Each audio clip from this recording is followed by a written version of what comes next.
नमस्कार मित्रांनो, book कटालवर YouTube चॅनलमध्ये आपल्या सर्वांचे सहर्ष स्वागत. तुम्हाला माहिती आहे मी कुठलं पुस्तक सध्या वाचतो आहे आणि पुस्तकाची जवळपास 300 पानं वाचून झाली. इतकं सुंदर असं पुस्तक आहे युगंधर. शिवाजी सावंतांनी श्रीकृष्णाच्या जीवनावर लिहिलेलं ते चरित्र आहे.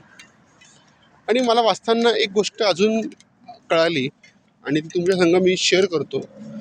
ती गोष्ट अशी आहे की प्रत्येकाला कुलदैवत असतं. प्रत्येकाच्या घरामध्ये कुलदैवत म्हणून आपण प्रत्येक देवाला पूजत असतो. त्या पद्धतीनं श्रीकृष्णाकडे देखील त्यांच्या घराला देखील एक कुलदैवत होतं आणि त्या कुलदैवताचं नाव होतं इडादेवी. परत एकदा सांगतो, कुलदैवताचं नाव होतं इडादेवी. आणि त्यांच्या घरामध्ये कुठलाही कार्यक्रम असू द्या, त्या कार्यक्रमाच्या सुरुवातीला मा इडादेवी असं नाव घेऊन त्या कार्यक्रमाला सुरुवात केली जायची. आणि मला अर्थात हे नाव ऐकून मी ज्यावेळेस प्रथम वाचलं त्यावेळेस मला अप्रूप वाटलं. पण इडादेवी ही कृष्णाच्या घरातली कुलदैवत होती.